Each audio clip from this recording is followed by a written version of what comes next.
All right, so what is up, everyone? Welcome to an impromptu session of Q&A with my audience. Today was the Xbox and Bethesda online showcase event for 2022. I did a live react to it. Then I did a recap reactions, but it started very early, so it's only around 2:15 p.m. Normally my stream goes till 4. And I said to my audience, hey, if you guys want to chill for a little bit longer and have some conversation, and you know, we could do that. I doubt I'm going to be doing this for 2 hours, but I'm just curious what people want to talk about today. So, here we go. I would say anyone wants to talk to me, please tag me in the chat. And let's see what you guys want to talk about. Gut says, do I think the Capcom presentation will be good tomorrow? Well, you got to put it into perspective. Capcom has already said this presentation tomorrow will only 30 minutes long, and they're not going to be announcing anything new that has not happened yet. All right, what they're going to do is they're going to focus on the things they've already announced and give more information. So what information do we have on Resident Evil 4 Remake? Not a heck of a lot, just a little bit, the little bit that we saw at the Sony State of Play. So obviously more on that would be welcomed, okay? Street Fighter 6, we actually did get a lot of information about it over the weekend. People had hands-on experience with it. There was a 4-character build that they had there at Summer Game Fest that people were able to play, including, you know, prominent content creators and pro players from all over the world. And so those people are giving their opinions on it.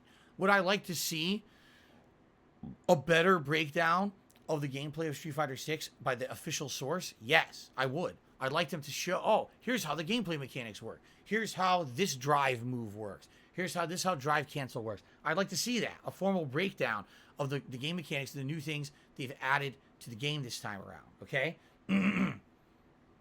As well as perhaps a few, maybe a few combos and things for each character, a little bit of techniques of what these characters can pull off. I would love to see that.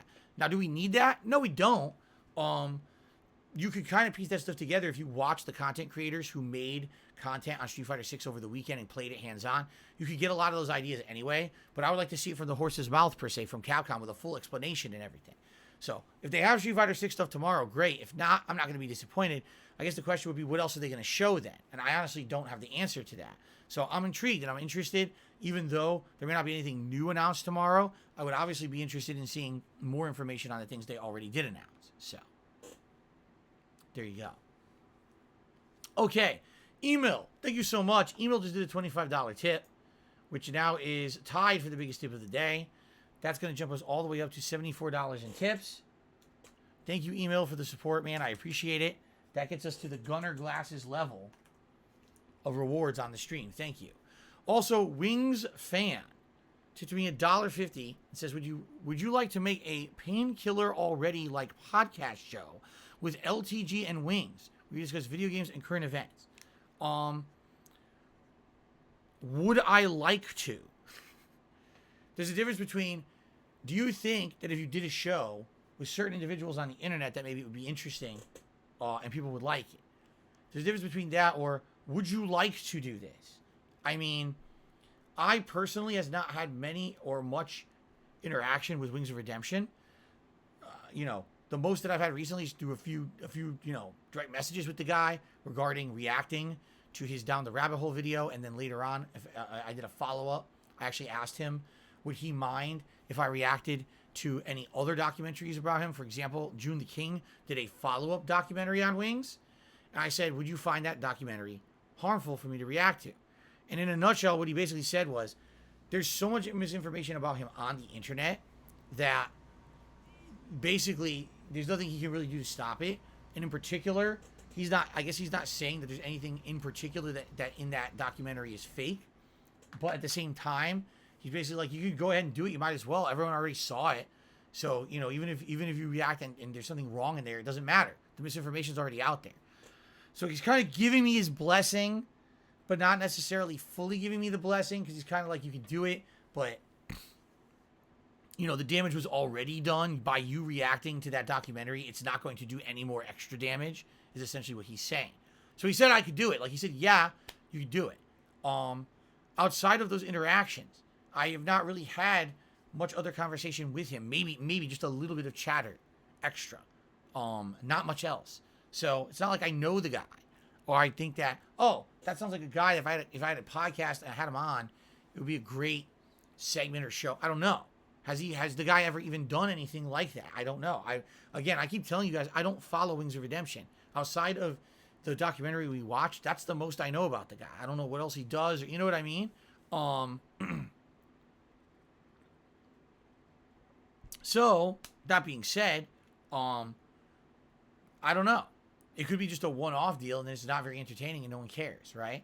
LTG, I don't know if he would ever want to do anything like that. That would be, he's the kind of guy who seems like he feels like he's been burned by people on the internet. By the way, thank you, Email, for gifting those memberships. Email just dropped a 5 membership bomb. So congrats to Lucifer Soul, Lemon Cat, Lambo Guy 188, Stormforce Gamer, and Kevin Kizao, who all just received gifted memberships. And thank you, Email, for your ongoing support of this channel. Let's take a look now and see how many we have on the channel.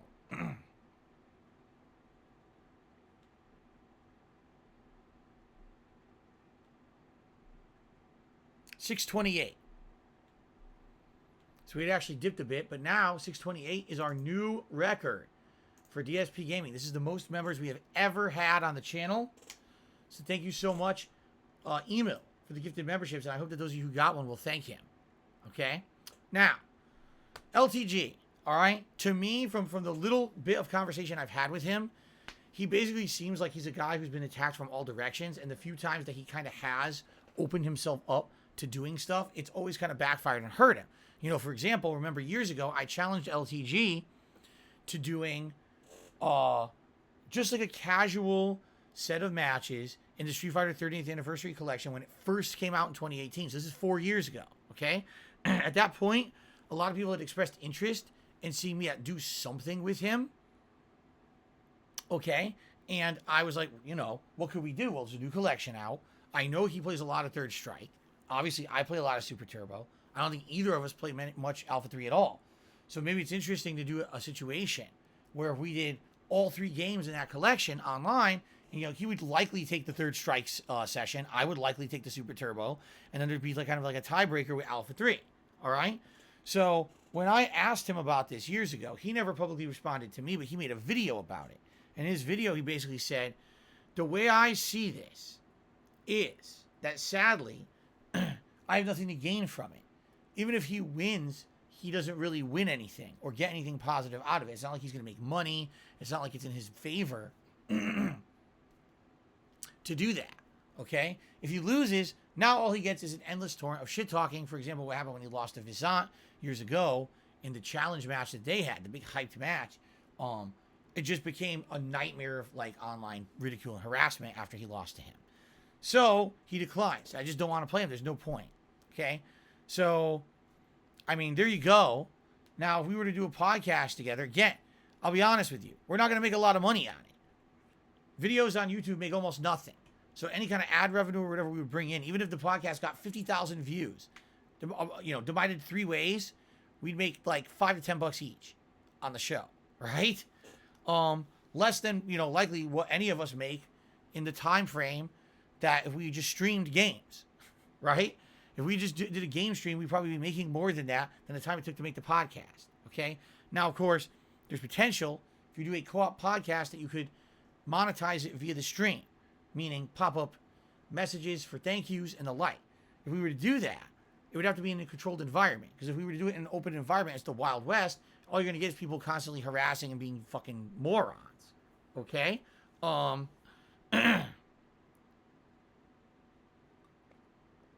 So there you have it. Now, would there be maybe a one-off novelty?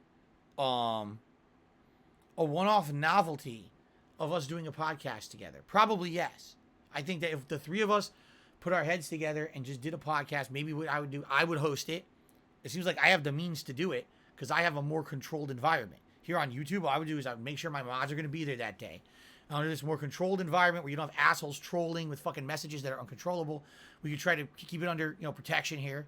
and essentially, I would stream my end. They could stream their ends if they wanted, I guess. I don't know if that's what we would agree to. We each stream our own perspective or whatever. And kind of do a show, But I don't know. Again, would it only be on one channel? Would it be a show that's only on one channel? Would it be maybe all agree we can all record our own perspectives and upload our own versions to our own channels?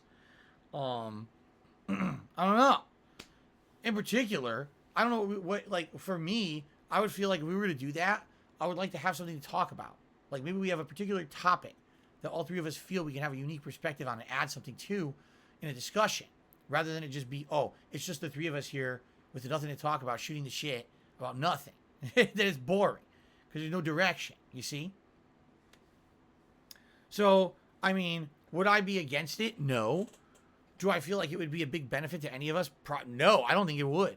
I think what it would be is one day, instead of me doing a normal gameplay stream, I do this random ass show. It happens once or whatever. I don't think that it would ever turn out to be anything bigger than that. Especially because of the kind of guys we are. We're all the subjects of the ire of the internet and constant harassment.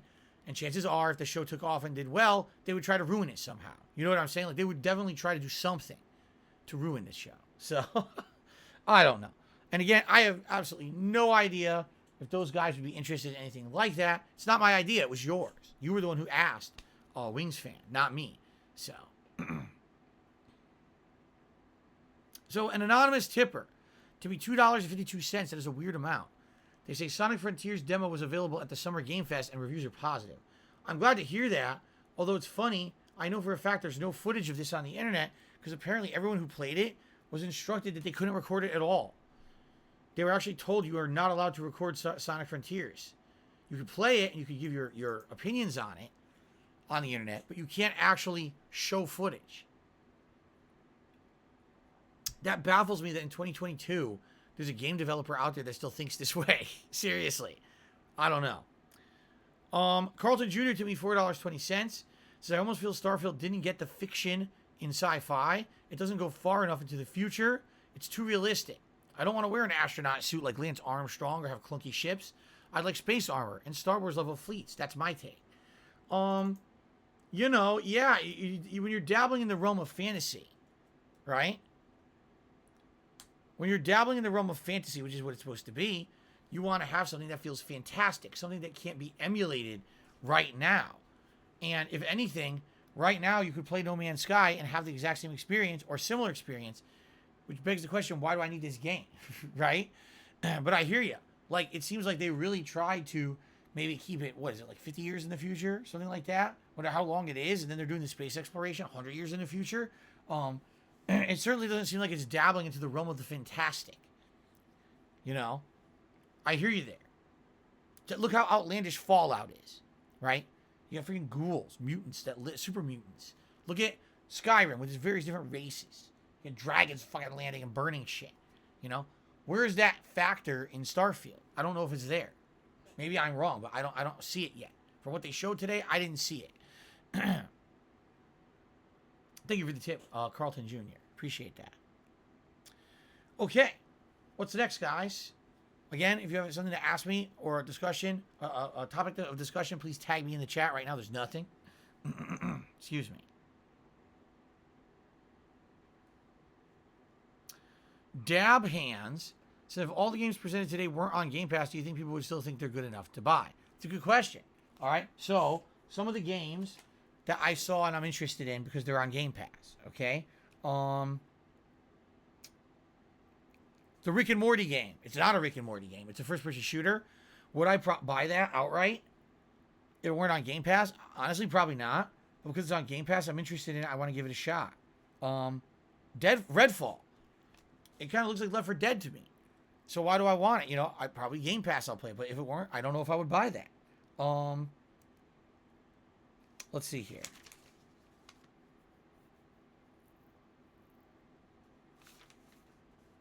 Just looking at all the different games that are going to be on Game Pass that I may or may not be interested in playing.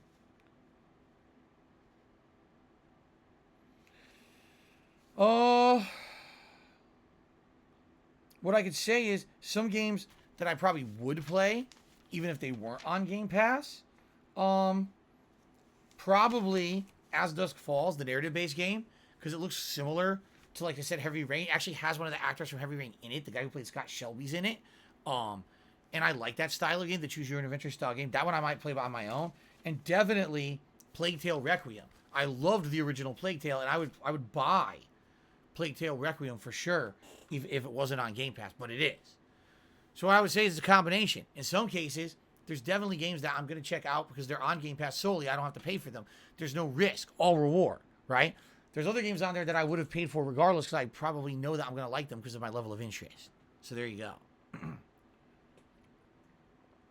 I interested in Evil West? So from what I'm going to understand, Evil West is a game set in the Wild West, like cowboys. But apparently, it's a bunch of demons or something you're fighting. I haven't seen gameplay of it. The premise seems interesting. I just don't know how well it would translate into an entertaining game. I don't know much about it. I don't even know what's coming out. For Jeff purposes, says, what's the deadline to submit game nominations for me to play for Viewer's Choice? Likely that nominations will last the next week, and then probably by like the weekend or early next week after, then we'll close it off and create the polls based on the games that were most nominated. Okay? Carlton Jr. says, on the topic of space battles, have you liked space combat in any game? To be the only one that was original Star Wars Battlefront. Star Wars Battlefront, you know, it was very easy, but the combat in Lego Star Wars that I just played was actually pretty interesting. If there was more of a level of challenge to that, it might have had something there. I think it was just piss easy. But maybe if there was more challenge maybe to that kind of combat, I would like it. You know, outside of that, space combat, what else did I do space combat in? Not a heck of a lot. Not many games. He's right. Battlefront is definitely one of them. Outside of that, I don't think many games have it, right? So I don't know if I have a frame of reference to really compare.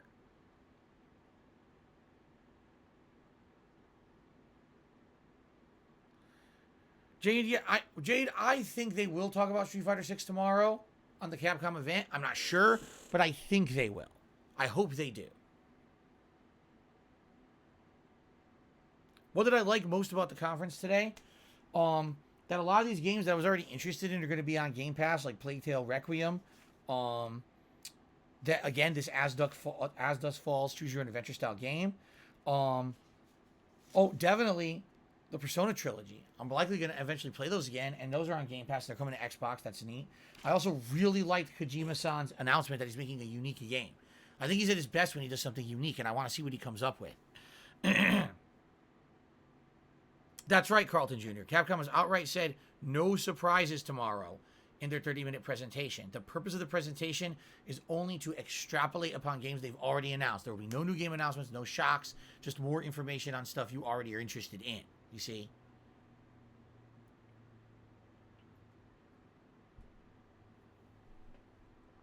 Okay. Do I think Beyond Good and Evil 2 is ever coming out? I mean, I don't work for the company. But when we go several years with not even a peep, that's a bad sign in my opinion.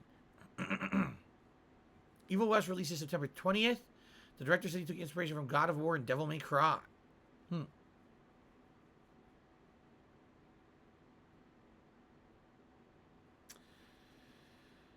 Hooey. All right, anything else, guys?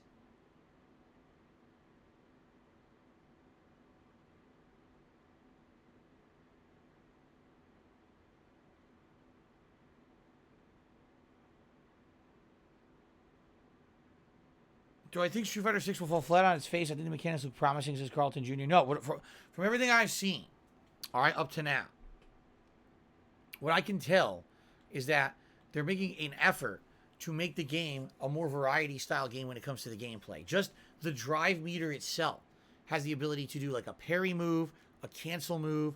I believe there's a move that out of your block you can kind of get out like almost like an alpha counter from Street Fighter Alpha series. Like there's several different ways to utilize that drive meter. And just solely based on that alone, all right, this game is going to have variety of gameplay. You're going to have some people who maybe like to parry, some people who like to do fancy rush down and big combos that you use the drive meter for. You see what I say? Everyone's going to have a different way to employ that meter and that they feel is the best way to employ it. And that's in itself is going to create variety that was not present in Street Fighter V. I also believe, now don't correct me if I'm wrong, I believe each character has a level 1, level 2, and level 3 super move. And depending on the level you use, it completely changes the property of the move. Like, I think Ryu's level 1 is just a typical Shinku Hadouken regular fireball. Level 2, he does like a palm strike that does big damage. And then level 3, he actually does his Shin Shoryuken super move. So if that's the case, that's unique too, because everyone will utilize those supers differently. You may have some people who only do level 1 supers because they think that's the best, but it won't do as much damage. While someone else will save up their super to level 3 and try to get that big giant hit in that could be the determining changing factor of the round. Everyone can do it differently, you see?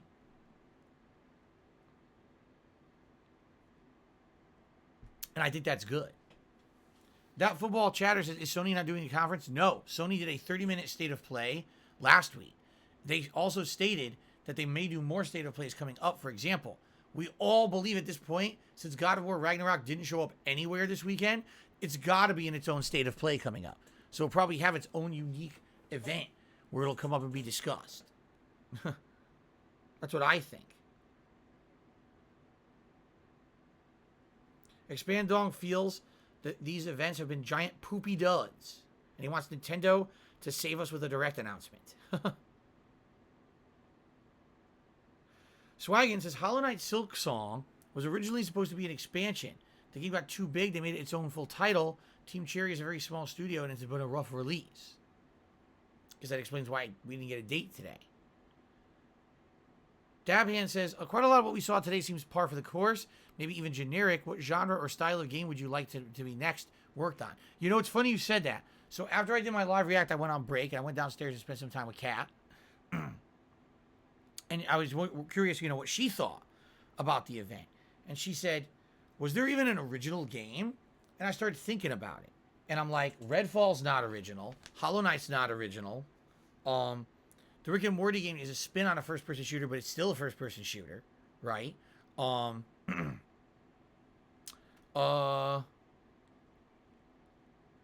Plague Tale, I guess you could argue is original. The first game was different. This is the sequel, so I guess you can argue Plague Tale is something original. Forza Motorsport, hell no. Flight Sim, hell no. Overwatch 2, hell to the no. Okay? There's a few strategy games, but sadly there's no gameplay. Without seeing the gameplay, you can't tell if it's original or not, right? I mean, I can keep going through this, but yeah, like basically almost every game fell into an archetype or a genre of game that already exists and didn't really veer too far. I would say again, probably Plague Tale is one that's unique compared to other games, but not much, right? Even the games, Scorn looked good, but it's still a first-person shooter. It may have a few different elements. It's still a first-person shooter. Well, the era of taking risks seems to have gone away, you know? 2 console generations ago, tons of games took risks. Tons of games were trying out something for the first time, trying a whole new IP, a whole new idea, and a spin on a game. Now, every game, team-based shooter, there's 17 of them, right? I mean, we just talked about this at Summer Game Fest. There were 5 horror-based space games. What the fuck? 5? You see? These trends are ridiculous. These trends can backfire for sure.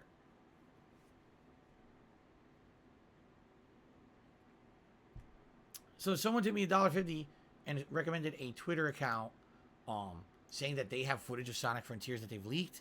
Thanks for that, but I'm not going to talk or say the name because, number one, I don't want to bring harassment to that person, and number two, I mean, quite frankly, I don't know if you're telling the truth. You could be a troll trying to lead people to bad stuff, so I'm not going to say that out loud, but thank you for the tip.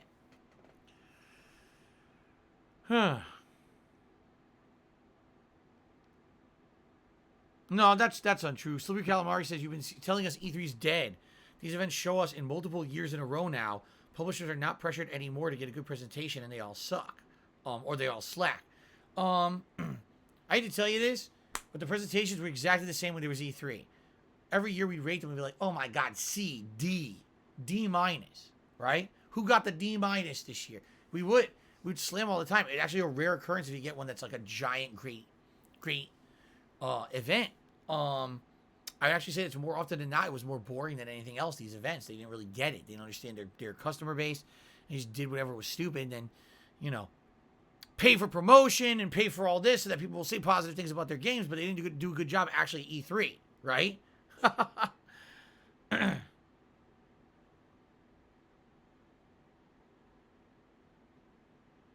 Expandonks, the only fear I have about Nintendo is that we already know most of their 2022 releases. They don't really like to publish more than one game a month. So it might just be news on what we already know, no reveals if they do another Nintendo Direct. Okay. Am I going to skip the next Call of Duty, asked Benson? I don't know. As I said, I'm going to reserve my judgment on Call of Duty Modern Warfare 2 till I play the beta. That's exactly what was the determining factor for Vanguard last year. That'll be the determining factor for this one this year, for me.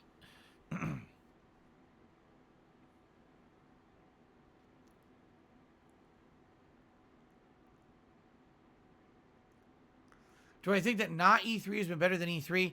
I mean, here's another thing you guys don't understand. Seriously, you're misunderstanding E3. Most of the stuff that you think is E3 was not.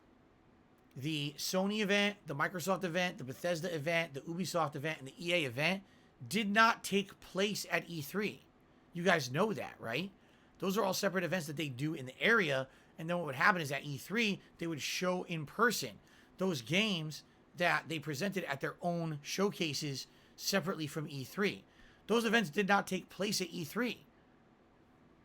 They never did. Yeah, you probably didn't realize that because you're like, oh, because of E3, everything's together, right? And because everything's together, it's E3. It's not. Those are just events that they would do the event to announce their games, and then they would have them in person for people to look at E3. So, I mean, right now, the way they're doing it, okay, everything's separate, but it's not necessarily any different than what they would have already done. I don't feel like if there was an E3 in-person show, I don't feel that like Sony would have decided, well, since it's E3 in-person show, we're going to do a 3-hour show instead of 30 minutes. I don't think that would have happened. I think they're going to announce stuff when they're ready, you see? Thomas Dooley says, do you feel next-gen games have delivered yet? I don't see the expected big leap over last gen. The one place I feel they have delivered is graphically.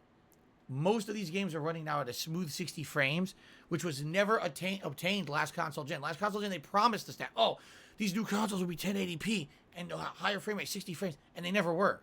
They never really lived up to that promise. Now they are. Now they're 1080p, 60 frames. Most games are running at that rate, and that's what I like about this console gen. Outside of that, quality-wise, no, I don't think we've seen much innovation in this generation of consoles that identifies, oh, this is the current gen. It's so different from last gen. I don't feel that at all. No. All right. One feeling. Oh, I agree there, Dab Hands. He says, also the load times are much better. I agree there. Load times are way down. I just want to stretch again. Oh, my God. My leg, it hurts. See? I've been sitting here nonstop for a while, and my legs are killing me now. Plus, I'm already stiff. I think I'll get up early today. So I just want to stand up for a second and stretch my leg. Let's see here.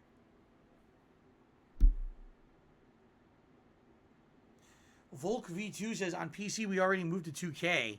Playing on 1080p is meh. See, for me, I know if I played at a higher resolution, I can't even, like, really capture and upload it anyway. And even if I did, YouTube nerfs it. It makes it look like shit, so it doesn't really make sense to do so. Oh, hold on. I'm going to walk here. Stretch my leg. Oh, okay. Ooh. Ouch. All right. How about this, guys? Let's do Q&A till 3 p.m. and then we'll call it quits so I can rest a little bit. But I want to tell my wife that because she was going to make dinner early if I was going to end it early. So I just want to tell her, hey, I'm ending at 3 p.m. I'm going to upload. I'll be down around 3:30 for dinner. I'm going to tell her that. Give me 1 second. I'll be right back, okay? Then we'll continue.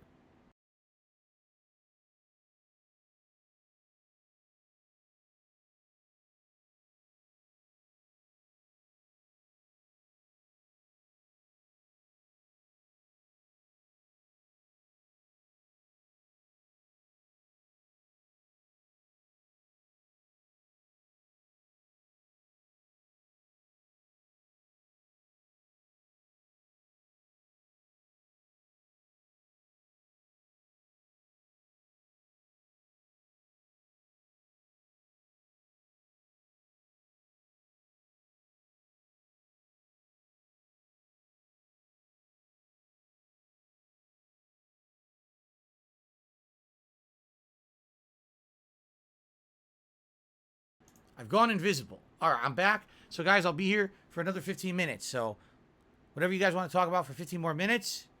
And by the way, thank you guys for supporting the stream. We went from like $20 in tips all the way up to $80. I appreciate that a lot. Thank you guys. Okay. So, what else would you guys like to talk about for the last 15 minutes? Please tag me.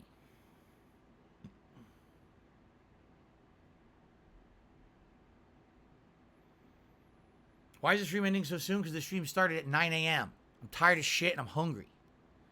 My throat is killing me too. I talked all day. I need to rest my voice.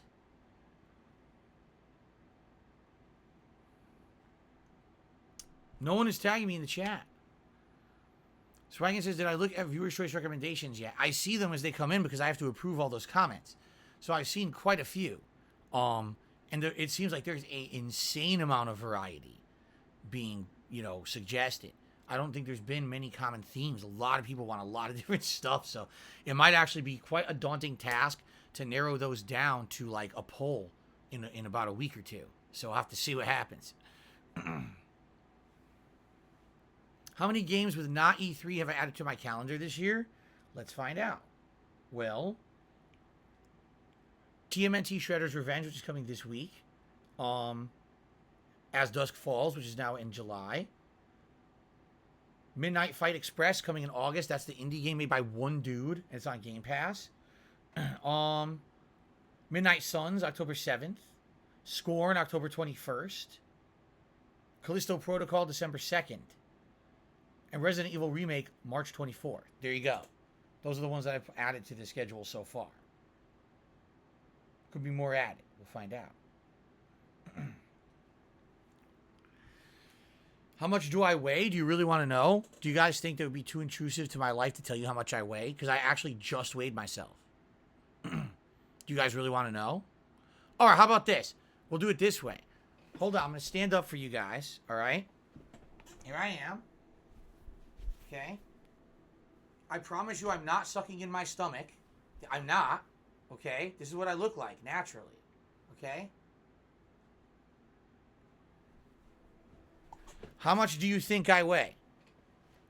Let's see what people say what they think I weigh. Liza Versol says 195. Senator Zen says 235. Lemon Cat says 210. How should we do it? Should we do it like Price is Right? Who's closest without going over? That's what we'll do. Who's closest without going over? Carlton Jr. says 210. 213, 220, 235, 220, 220, 180, 210, 240, 250, 205. 180, 224, 230. Let me put it this way. You guys are definitely in the range. You're definitely in the range. You're pretty much close. Okay? I know who's the closest right now without going over. I'm not going to say it yet, though. 238, 200, 187. Some people are being very generous. 187. I wish. 180. The best weight I ever had in my life was 185. I weighed this when I was in high school. And I went to the doctor, and they said, for your height, which is 5'11", your ideal weight is between 185 and 195, and that's dependent on the level of muscle in your body. If you become more muscular, you'll put on more muscle mass, you're going to weigh more, but you shouldn't really be weighing more than like 195 to 2. Even if I'm like big, bulky, I should be like maybe 200. But my ideal weight, if I didn't have any like excess fat, I'd be around 185. That's what the doctor told me when I was young. Okay?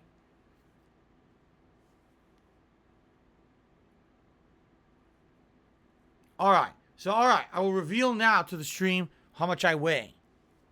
Ladies and gentlemen, I just weighed myself 2 nights ago. And I weigh...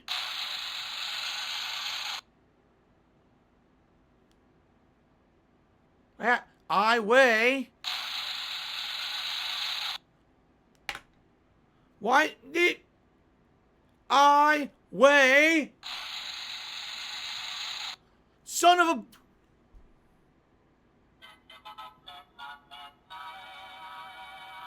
It seems to only play certain sound effects now. It plays certain ones, but not others. What the fuck?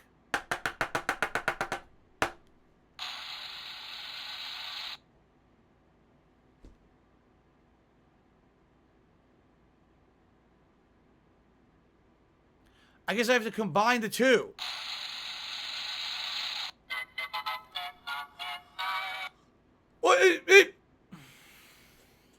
All right, I think it just needs to do battery. It takes... Oh, Lord. LR64 or AG13 battery. DC 1.5 volt times 2. I might have it. I have to go look downstairs. Anyway, I weigh, here we go, 208 pounds. I played the whole thing that time. 208. So it was actually Dano, D-A-N-O, who said 205. He was the closest without going over. There you go.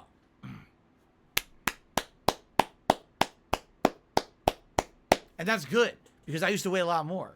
At one point, I was probably upwards of like maybe 220. I can tell you, since I've been going on my walks, I've lost a little bit. Not a ton, but I've lost a little bit of weight. Okay, a little bit. If anything, what the walks are doing, the walks are giving me my wind back. I'm not getting exhausted. I'm not getting sweaty just by doing common things that a normal person would do. And my legs are feeling a hell of a lot like more energized, and like they don't feel tired that much anymore.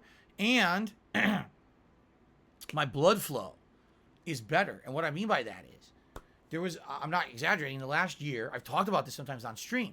Haven't I told you guys sometimes my hands feel numb? I'll get numbness on one side of my hand, and I start to stretch and do this to try to get it to feel better. You know, since I started doing the walking, that has not happened. And I think what it is my blood flow was very bad because I'm sedentary all day. I'm just sitting here like a lump, right? A fucking lump, right?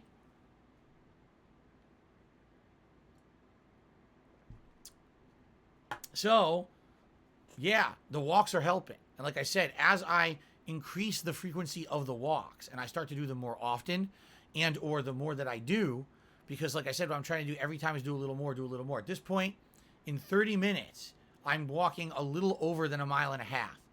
Okay? So I'm trying to do more and more. I want to do more than that. And eventually, instead of it being a walk, I'm probably going to jog. I am a little nervous about jogging because of my back. I am. I'm nervous that if I start jogging outright, I might hurt my back. I don't want to do that, obviously. But the thing is, just the base exercise might help with that. If I'm walking frequently, I might build up the muscles in my back so I won't hurt them when I go to jog, you see? So I guess we'll see what happens. But it's working. I'll tell you right now, the walking is helping me. It absolutely is. It's making me feel better, and that's good.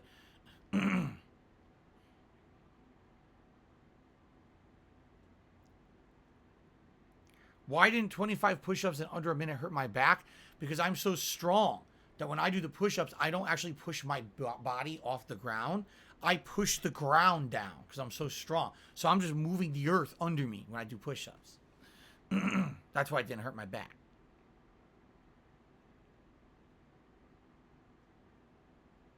Oh my God. Anyway.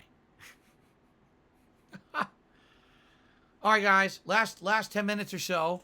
Last questions, if you have questions for me. I might have said about no Banjo-Kazooie announcement. You know what? That's another thing I said to Kat during the break. I said, if anything, anyone who was looking for a groundbreaking announcement really didn't get it. I mean, what were the big announcements? Persona games are coming to Xbox, and Kojima-san is working on a game for Xbox. Outside of that, like, everything here is, like, not really a big announcement. So many people were like, oh, there's going to be a new Wolfenstein game. Crash Bandicoot's coming back. Banjo-Kazooie is coming back. We're going to have all these updates to Halo Infinite that are going to be groundbreaking that they didn't announce it. They're saving it for this presentation. They're going to have this, they're going to have that. None of it. Zero. Zippo. Nada. Nothing. Final Fantasy VII Remake is finally coming to Xbox. Nope. Absolutely not. You got owned. You got hosed. You got hosed. That's what you get.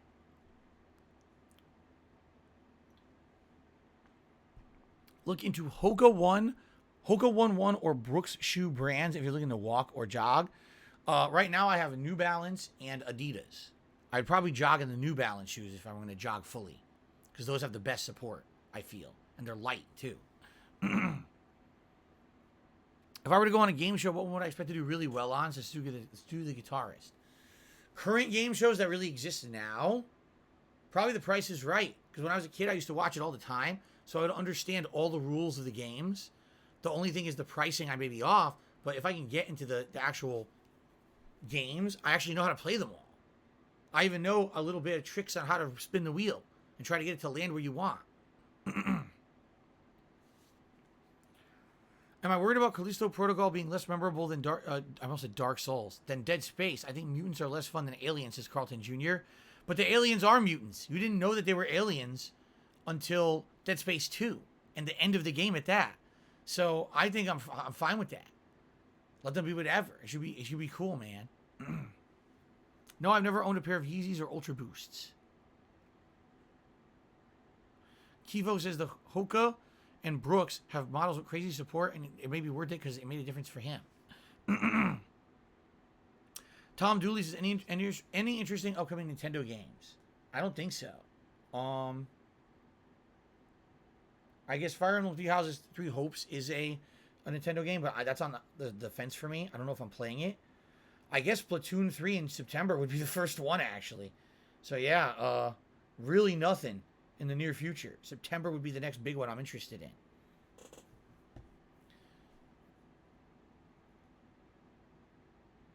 Sandy, I grew up playing in arcades. Yeah, I had a local arcade called, well, first of all, there was an arcade near me called Spanky's Arcade.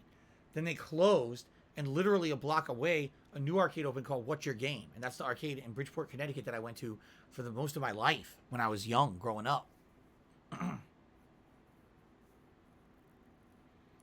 A Crispy TV says, will Drake Has No Talent make a return to NBA 2K23? I don't know. I don't even know when NBA 2K23 comes out. I haven't been following it.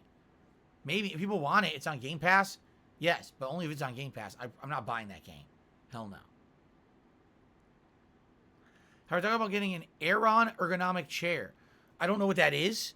Last year, I needed a new chair desperately. And I went online and looked at a bunch of chairs. And in conjunction with the person who wanted to buy one for me, we talked about it and we picked this one.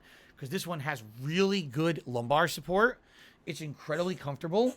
It has a leg rest. If I want to put my legs up, I can. I haven't done this in a long time. But if I want to put my legs up, I can. I'm doing so right now. Very comfortable. In fact, I might want to start putting my legs up when I play Street Fighter. I don't know why I haven't. I must have completely forgotten about this. But this is nice to have the legs up and the joystick on your lap when you play Street Fighter. I think I'm going to start doing this coming week. Especially because I'm going to be playing a lot of Street Fighter with the new collection coming out. This is not known as an ergonomic chair, but it's incredibly comfortable. It gives me way more support than any chair I ever used up to now. So I love it.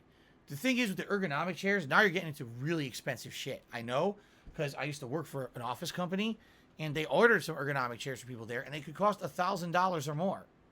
It's ridiculous how expensive they are. And I don't have that kind of money. So I also wouldn't want a fan paying $1,000 for a chair. It's ridiculous.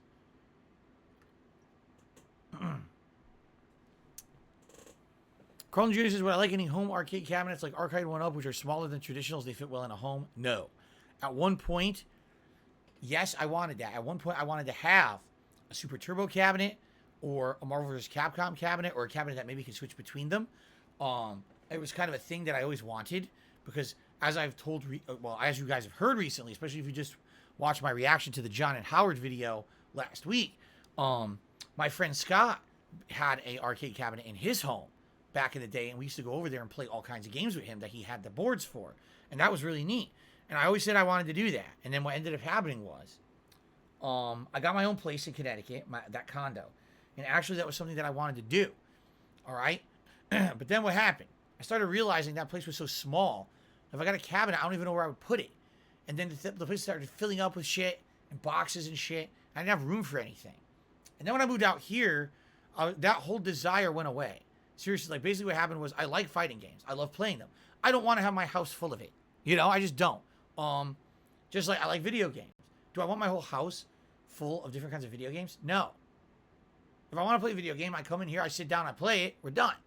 I don't want to have it also permeating outside. Like I said, this office essentially is where all that ends. And then when I walk out this door into the rest of my home, it's like, okay, video games kind of off, you know? I can have my own personal life out there that has nothing to do with what goes on in here. I like having that separation.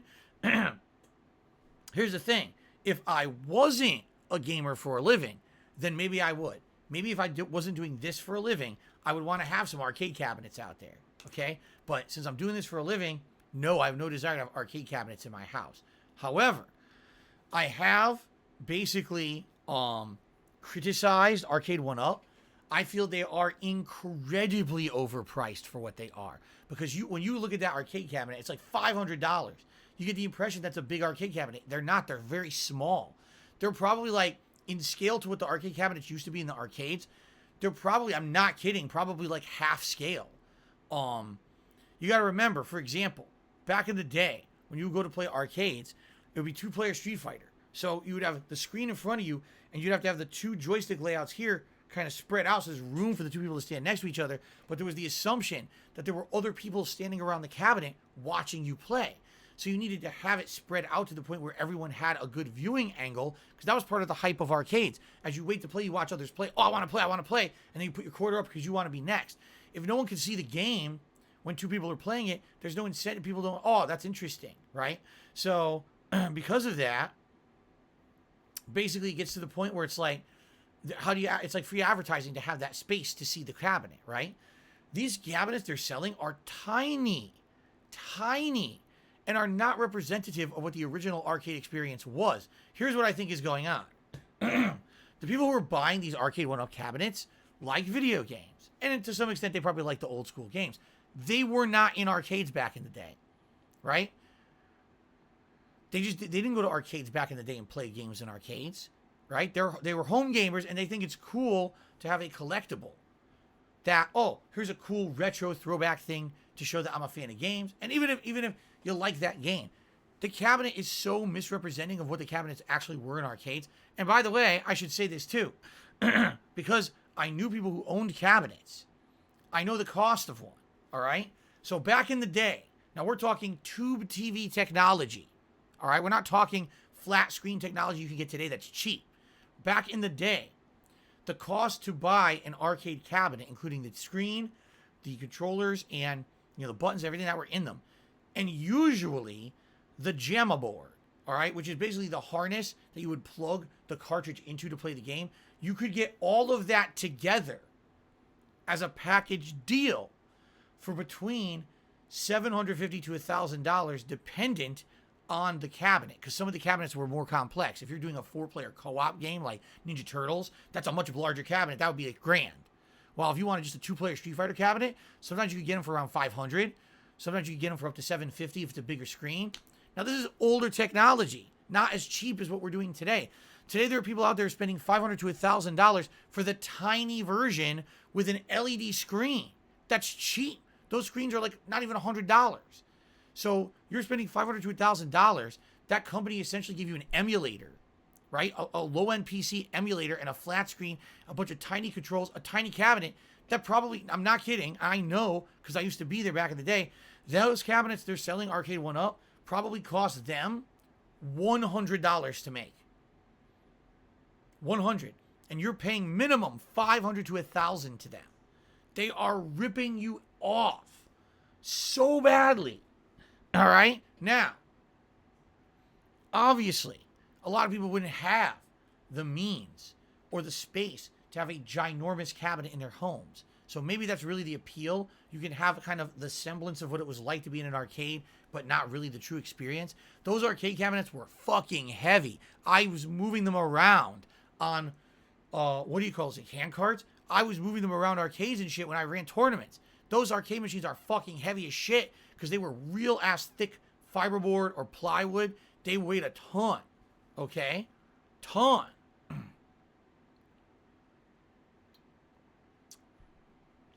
What's funny is Rydian is saying, cabinets for actual games like Tekken 7 are $5,000. Well, right, of course, because you're talking Tekken 7. Tekken 7 arcade cabinet has all this technology in it. Doesn't have the card reader scanner shit, right? To have to store your data. So when you play, you earn credits and shit. Also has a card and coin slot. It's a card swipe. That's expensive technology now. The screen is huge on a Tekken cabinet today, right? You're talking apples to oranges comparison. Anyway, yeah, those Arcade 1-Up, if you're a fan of arcade games and you want something that's kind of like a cool nostalgia trip, get one. But understand you're getting ripped off. Like, there's no value there. You're spending $500 to $1,000 on something that probably cost them $100 to make because it's so small, cheap flat screen. You know, they're not spending a lot of money on that. Are you kidding me? The emulator's free. They probably paid a small licensing fee to have the emulator that runs the software on there, you know?